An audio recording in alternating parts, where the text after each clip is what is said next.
Hey, we just got back from 3 weeks in New Zealand, and I wanted to talk about it, give you an idea of what it was like, where we stayed, but it's going to take a while.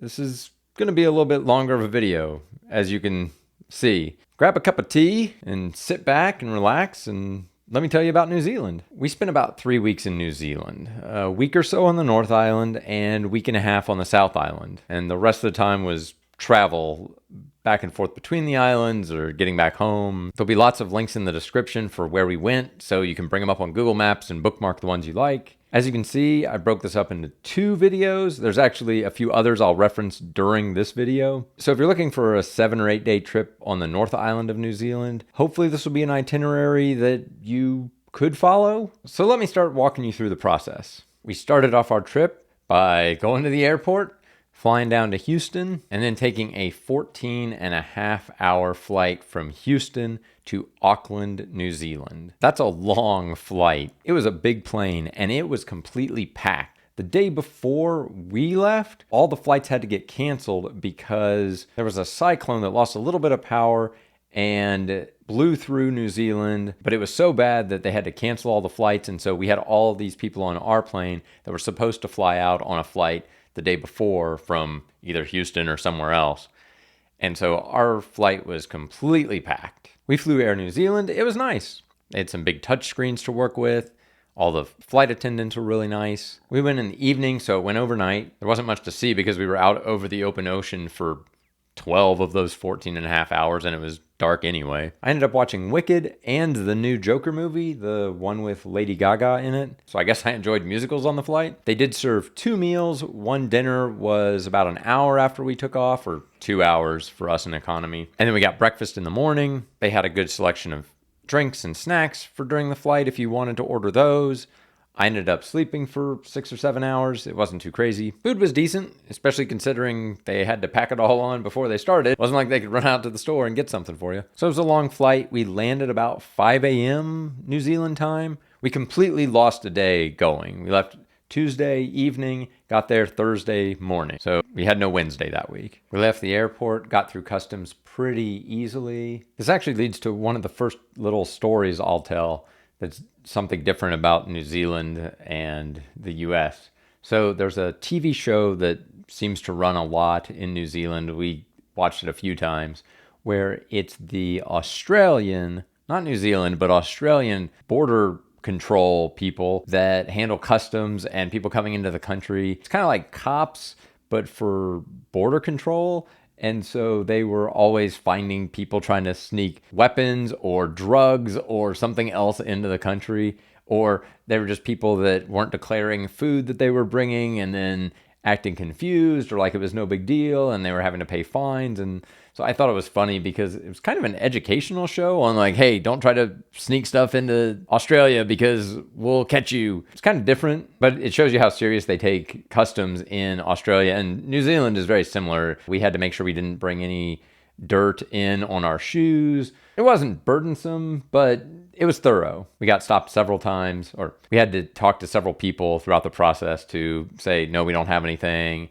And we did have to declare that. We did say we were bringing in some hiking shoes, but we had cleaned them, so it wasn't a big deal. I don't have any videos of this, obviously, because it's a secure area and you're not supposed to film. Sorry. If I'm not someone you personally know, you're probably watching this to try to get an idea of what to do in New Zealand. And you've probably watched a lot of the same videos that I have. And they all say, don't drive on the first day because you might be so tired from the flight that you won't be a very good driver, which is very understandable. I think I probably would have been okay, but I got lucky and was able to sleep on that flight. I don't usually sleep on planes very well. I booked a private shuttle through booking.com. That's something that you'll hear a lot is I booked this through booking.com. They're a good aggregator of things and very commonly used in New Zealand. Very well handled. Everybody was looking for their bookings on booking.com.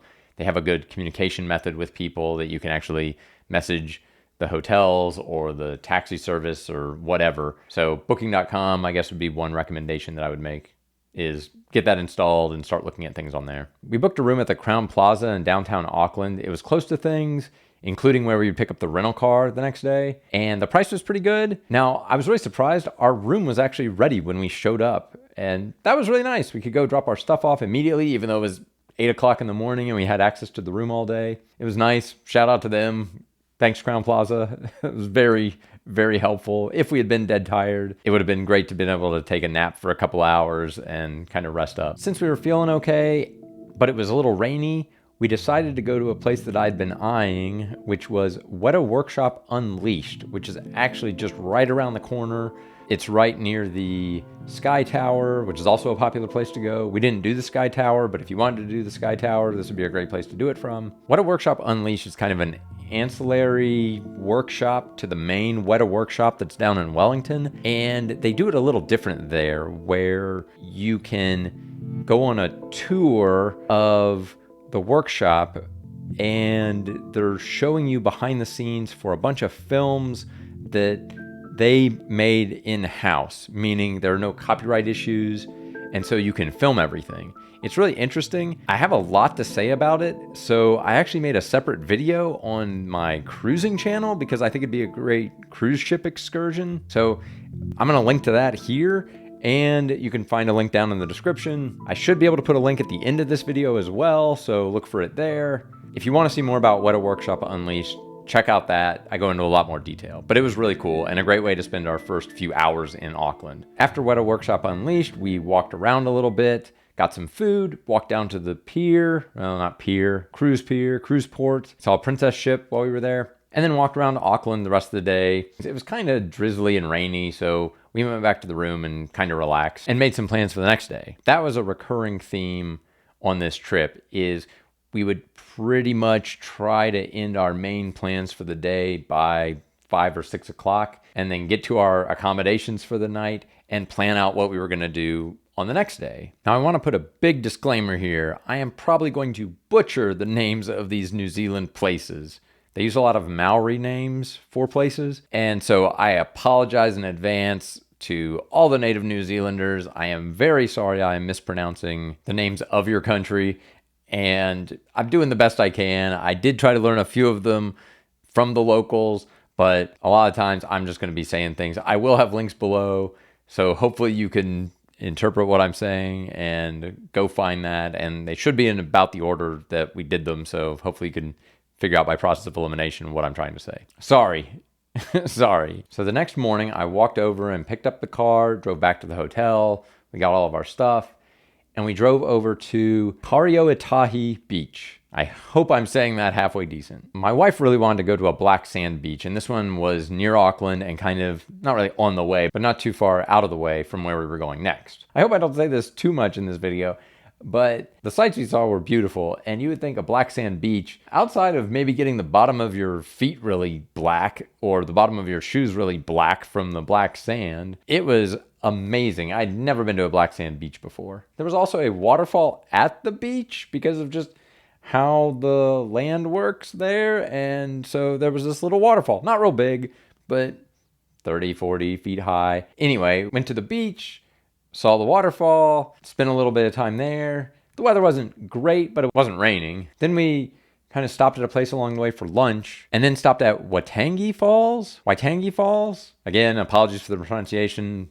I won't be apologizing every time I say something, but know that I'm sorry, and I don't have a ton of confidence in how I'm pronouncing things. So Waitangi Falls was apparently used for some scene in Lord of the Rings. I don't know which one. You'll have to look it up. And then we went over to Karangahaki Gorge. It seems like it's an old logging industrial area that is now just a park that you walk through. What makes it interesting, besides just being a big gorge, is it has this tunnel that is a kilometer long, and if you haven't walked through a small tunnel, I mean, it's big enough for a train car to get through, but just big enough for like one in one direction, it is very dark in there and not real creepy, but kind of a different experience. There's also really good trails along the sides of the river that runs through the gorge. Really pretty. This was giving us some of our early impressions of New Zealand. Amazing sights. Very peaceful. The water was rushing pretty hard because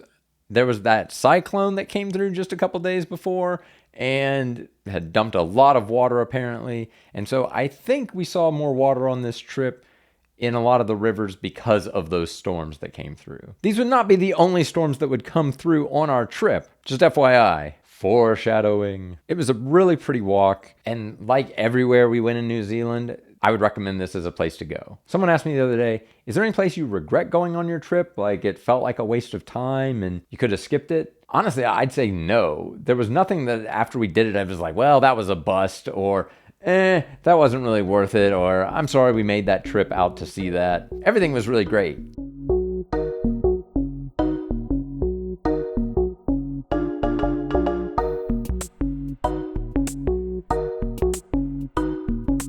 The next day we got up and went to Wairere Falls, and this was a bit of an adventure. The trails were certainly more rugged. This was more typical of the forest trails that you would see on the rest of the trip. The water was raging quite rapidly. As I looked at it, I thought, man, if anybody were to fall in or just get too close and just get caught by the water, I just don't see how they'd survive. 15 or 20 minutes into the walk, we reached a spot where a tree had fallen across the path, but everyone who had been passing us so far wasn't turning around. They all apparently had gone on, and we saw some people ahead of us kind of working their way, crawling over the tree and getting around and going on the trail, and we're like, I guess this is just how it is. And so we walked further, and we climbed over the tree and kept going, and then there were more areas to climb.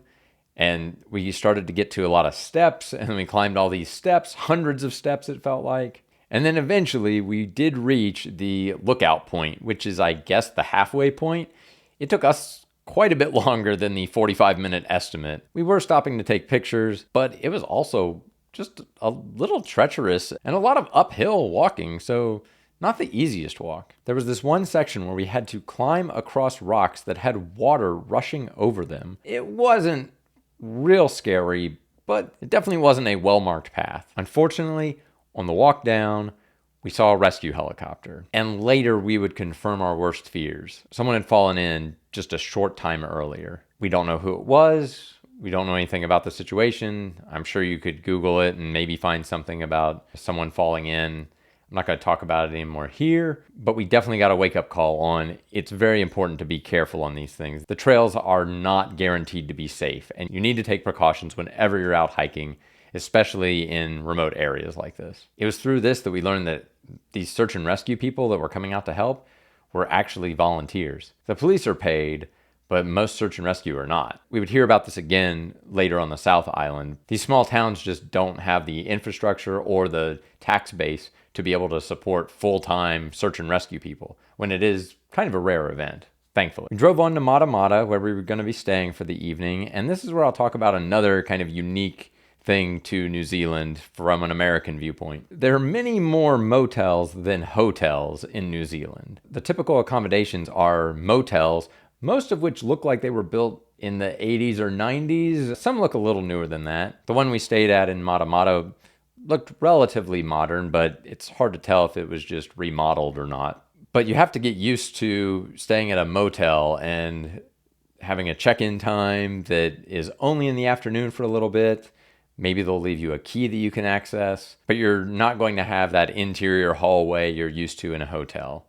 There's pros and cons to it. We got used to it over the course of 3 weeks, but it can be a little different. We went on to downtown Matamata and stopped at Double D's for food. If you go visit Double D's, tell them Luke of All Trades sent you, and they'll have no idea what you're talking about. But show them this video. They get a shout out. And the guy with the tattoos is really cool. Fun fact, the owners of Double D's used to own the property right next to the Wairere Falls, where we were just at earlier in the day. So it's a small world in New Zealand, for sure. The fish and chips were great. The dessert was great. It was all excellent. The next day was Sunday, and it was actually Easter Sunday while we were there. As a person of faith, I thought it would be interesting to check out a local church. So I looked up and found a Matamata Baptist church, and we decided, hey, let's go there for Easter morning. We didn't have anything else planned anyway, and we thought it'd be a great way to meet some more local people and, kind of get a different experience. One thing I would encourage you to do if you're in New Zealand is try doing some of the things you would do at home there and just see how it's different. You'll hear that a few times in this video in relation to several different topics. But this is the first one. It's very nice. What we planned for the afternoon was to go over to Waitomo and visit a couple of the Glowworm Caves. I'd booked those in advance because I was afraid they might fill up, and I noticed when I looked a month in advance that they were starting to fill up, so I grabbed a couple of time slots before we left on our trip. We started off by doing the Ruakuri cave, and this one was really nice. You could take lots of pictures in it. That was cool. You did see a few glowworms there. Not as many as you would see in the other main glowworm cave, but I'll get to that in a little bit.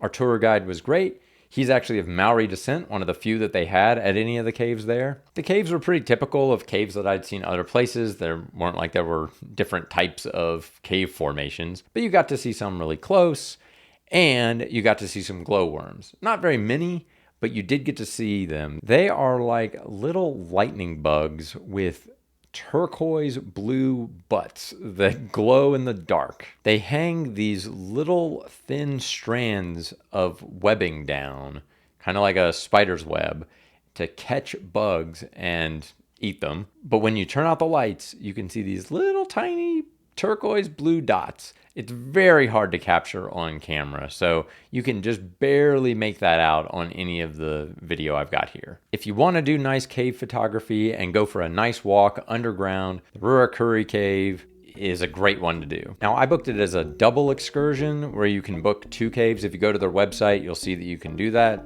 And so it ended up being that we would go to the Glowworm Caves, which is, I guess, the name of the main cave, second. This one you could not take pictures in, but it's also much smaller. There's not really as much to see in it besides the glowworms. There's this little spot near the end where they will let you film, and so you can just barely make out some of those dots in this footage. We ended up having the very last tour of the day. I think it was a 5:30 tour. The guide that we had said as we were leaving, the last tour of the day is actually the best one because it's darkest outside, and so you get the best opportunity to see the most glowworms if you go to that last session of the day. So that's a pro tip that I would give is, if possible, go to that last session of the day. Whether you book it as a pair or all 3 or just on its own. It did make the walk back to the visitor center a little dark, but it was a short walk. And you could kind of see because your eyes had adjusted at this point. Now, the next day was a big one we were really excited about. We were going to visit Hobbiton. And if you know anything about Lord of the Rings, you know about Hobbiton, where all the hobbits live. And so this is a movie filming site that was built, torn down after Lord of the Rings, rebuilt for The Hobbit, but rebuilt with the mindset of building it permanently so that it could become a tourist attraction afterwards. And that's kind of amazing they would go to the trouble of doing it. I'm not sure exactly how it worked out financially, but I know they are raking in the money with this thing. There were so many people, but we were all subdivided into small groups, and so it didn't really feel as crowded. But when you look at the ticket prices, and it was completely sold out on the day we went, and it was sold out Friday and Saturday and Sunday, and that's why we ended up having to do Monday. This one I definitely booked over a month in advance. Now, I could talk for a long time about Hobbiton, and in fact, I did. I already posted a video about it, and so again, I'm going to link to it here, and you can jump over and watch that video and get a lot more about Hobbiton and what that experience is like. But I will say it was amazing. It was beautiful. Definitely go check that video out. But I didn't want to make this video too long, and I wanted people to be able to find the Hobbiton portion of it easier. So separate video, check it out. If you want to pause the video here and go watch that one and then come back, that works too. Now, after Hobbiton, we had a little bit more time, so we actually made a stop at a couple more places. The Blue Spring was kind of a unique place that didn't really see another place like it on the entire trip, of a very slow-moving river with plants in the water and just super clean. And the water was this very beautiful blue color. Now, part of it was closed. You couldn't really walk the whole path. We would see that again later in the trip in a couple other places. So just be prepared to be flexible and find more stops to go to. The Blue Spring being a short stop could have been really great if we didn't want to go to Hobbiton that day, because we could have spent the rest of the day at Huka Falls. You can see it's an amazing place and a very large park area that lets you walk around this section of the river and get in a really easy nature hike all around. The videos give you a sense of what it looked like, but if you can believe it, it was even more spectacular in person. So beautiful, and literally 30 seconds from the parking lot. This is one of the easiest stops that we had the entire trip. Definitely worth it. Make a quick stop at Huka Falls.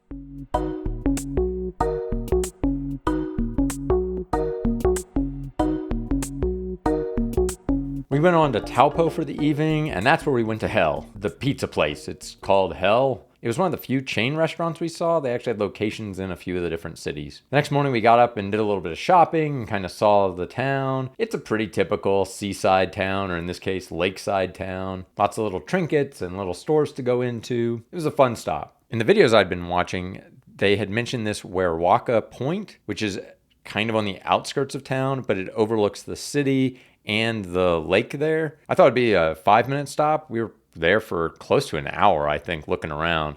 Just really amazing sights, lots of great photo opportunities. This ended up being a pretty long driving day, which in a lot of cases you might see as a waste of time, but in New Zealand, I actually didn't mind the driving because it's so beautiful. These time lapses don't really give you a great sense of what it is like, but maybe just a hint of what it's really, really beautiful. We made a quick stop at the Wairere Falls. This is another Lord of the Rings location. I think it was used for one of Gollum's places. But quick stop, another falls. You could get in and swim if you wanted. Then we stopped at Schnaps Bar? I don't know how to say it. There were some sheep grazing in the field next to the bar, and the food was pretty good. Then we drove on to the Aramoana Viewpoint. It's this kind of random roadside stop on the side of the road. You kind of have to turn off the main road, go up this other little road into the mountains. It's very windy, goes back and forth a lot.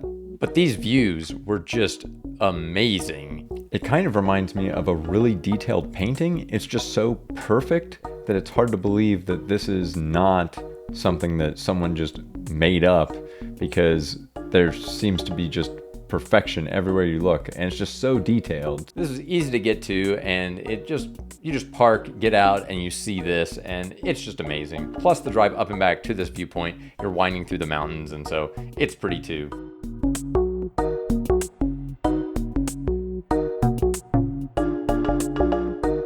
Then we drove on to Palmerston North. We stayed in the Fitzherbert Castle Motel. Somehow, I have no idea how, but we got the big castle room that's right over the check-in desk. It's pretty cool. I wish we could have stayed there longer, but we basically were checking in late at night and leaving pretty early the next day. So we could have gotten by with a much smaller room, but this is where we ended up, just booking through booking.com. This video is not sponsored by them. It's just who I used. And you could always book direct. What I would recommend doing is looking on booking.com to maybe find kind of what's available in the area, and then going and booking directly with the place, because it may actually be cheaper there, and they won't lose the fees from booking.com when you do that. I didn't always do that. Sometimes booking.com was cheaper, sometimes direct was cheaper, sometimes there were different options of rooms through one or the other. Look around, you've got the whole internet to look at stuff. Google Maps would sometimes help me find some places to look at, and then I would look those up on booking.com or look at those direct and see. Now in Palmerston North, we had to go over to Bunnings Warehouse because it's kind of like a Home Depot, but the New Zealand version. There was something I had to get, but I can't tell you what because it's a surprise. It's a gift for someone, and so I don't want to spoil it in case they're watching. And we went to the grocery store. This is something I don't have a lot of footage of, but I'll explain. We actually went to Woolworths and some other grocery stores. Foursquare is a big one in New Zealand. And we would pick up snacks and some easy to heat meals, either meat pies or soup typically, something we could warm up in the microwave back at the motel. That saved us quite a bit of money on food. I'm going to get into cost for everything at the end of the video, but that was one way we actually saved probably a lot of money, and it was a lot more convenient to just be able to go back to the motel and eat instead of having to try to find a place to eat or get some food and then take it back to the motel and eat it anyway. Very convenient. There's lots of grocery stores around. The next morning we left there and went to the Papaitonga Scenic Reserve. This had a couple of kilometers of well-marked trails and maybe half a kilometer or maybe more of not as well-marked trails. I went for a little bit of an excursion on the less than completely well-marked trail. It was kind of fun, but it was just more of a little side quest that I did for myself. There were a lot of tui birds in this area, and so you could really sit and listen to their calls. They make some really interesting noises. I'll let you listen to some here.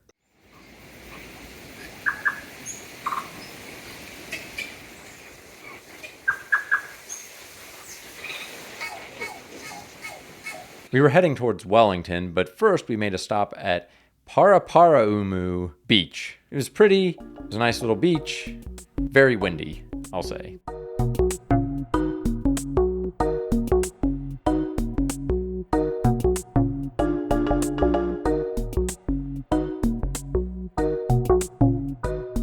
After this, we drove on to Wellington and decided we would stay at the Doubletree Hotel. This was partially because it was our anniversary, partially because it'd be nice to just stay in a real hotel, and we were in Wellington, which is the big capital city, and so it was going to be a lot easier to find a hotel in a big city. Also, they have free cookies, and so I got a lot of those free cookies over the course of our stay. This happened to be our anniversary, and so I mentioned that when I was booking, and they actually gave us a very slight room upgrade and left some nice little things in the room. It was very nice of them to do. The next morning, we drove out to Red Rocks, which is an area that has some red rocks along the beach and a very small seal colony. I say very small because later we would find a bigger one. This was quite a hike. It was about half an hour to drive out there, but then it was a solid hour and a half walking along the beach to get out to that seal colony.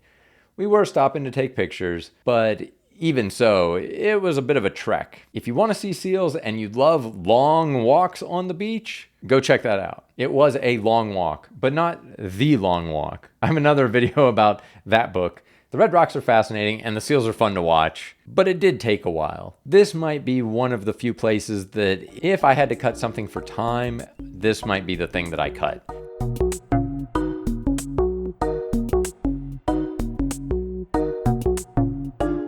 We did get back in time to ride the cable car. That was fun. It's hard to believe that this used to be a very primary form of transportation, and maybe still is for some people, but it's mostly a tourist attraction. It's interesting how they've left the cable cars up to try to make the ride more interesting.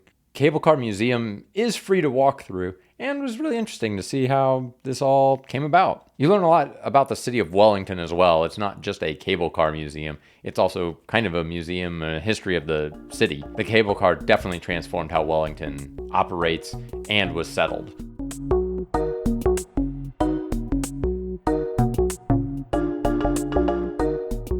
April 25th was Anzac Day for all of Australia and New Zealand. It's very similar to Veterans and Memorial Day here in the United States. I looked up local events, and there was actually one happening just a few blocks from the hotel.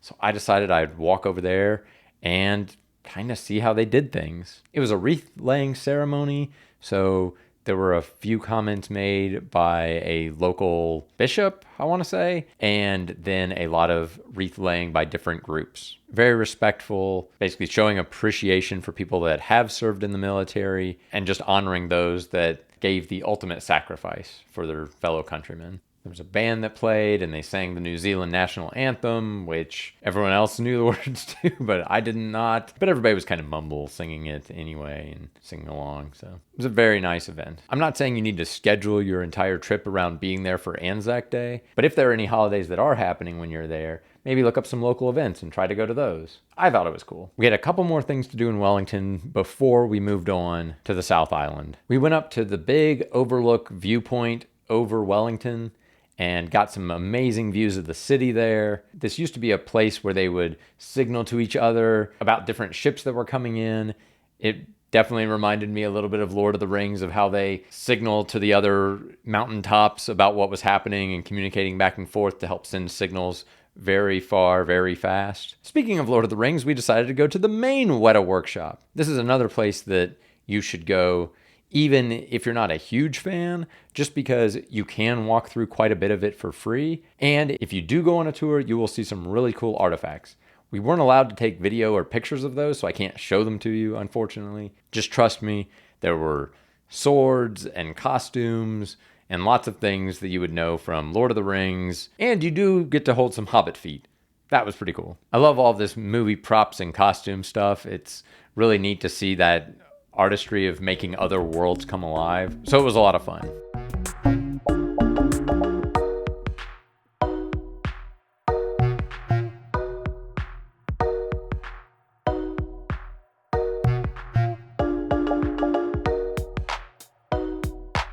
Then, unfortunately, our time on the North Island was coming to an end. So it was off to the airport. It was so refreshing to go to an airport without all of the security theater we have here in the United States. If you travel to Auckland from any city, you have to go through more security. Metal detector, get your bag scanned, all that kind of thing. But since we were traveling from Wellington to Christchurch, they scanned our checked bags, but we didn't really have to go through any security before we got on the plane. Very different. I keep showing this footage of these eagles that are hanging overhead in the terminal there in Wellington. Unfortunately, about a week after we were there, they took these down. I'm sure that had been in the works for a long time to replace them with something else, but we got very lucky in that we were able to see them before they were taken down. So they did say there will be something new coming. I don't know if it will have anything to do with that Gollum movie that's coming out in 2027. Maybe there's some other big movie that they will have some sort of installation for. Guess we'll see. Well, that wraps up the North Island.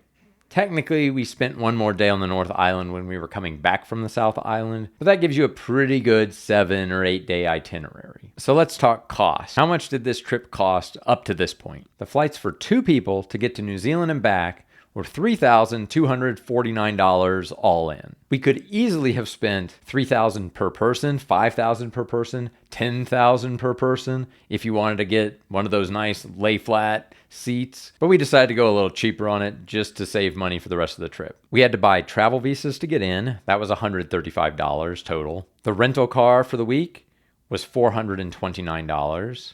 Gas for that car was approximately $121. The caves cost us $193. Hobbiton was $138. And the cost for both Weta Workshop tickets was about $125. You can actually get a discount if you go to one and then also go to the other. There's a coupon code that they give you a little bit of a discount for the second one. If you add up everything we did on the North Island, gas, food, rental car, all that stuff, it was about $2,500 for the week. That means all in, you could do this portion of the trip for about $6,000. You could obviously spend a lot more than that if you want to, and you could probably spend a little less. We didn't go with the cheapest places every single night, or any night, I don't think, but that was about what it cost us. I was really glad though that this wasn't the end of the trip and we went on to the South Island and spent another 10 days there. We'd already paid for the flights to get on the other side of the world, and it wasn't too much more to go to the South Island.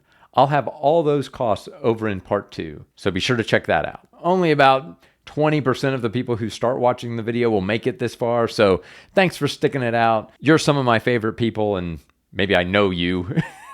Say hi next time you see me and say you liked the video, or say you didn't. I don't really care. This video has been as much about me remembering everything we did as it is for you to learn from it. I hope it was helpful. If you've got questions or comments, leave them down below. Like I said, as many links as I can come up with are down in the description. Videos are going to start popping up on your screen of other related videos, hopefully including part 2. And as I always like to say, stay curious and have a good one.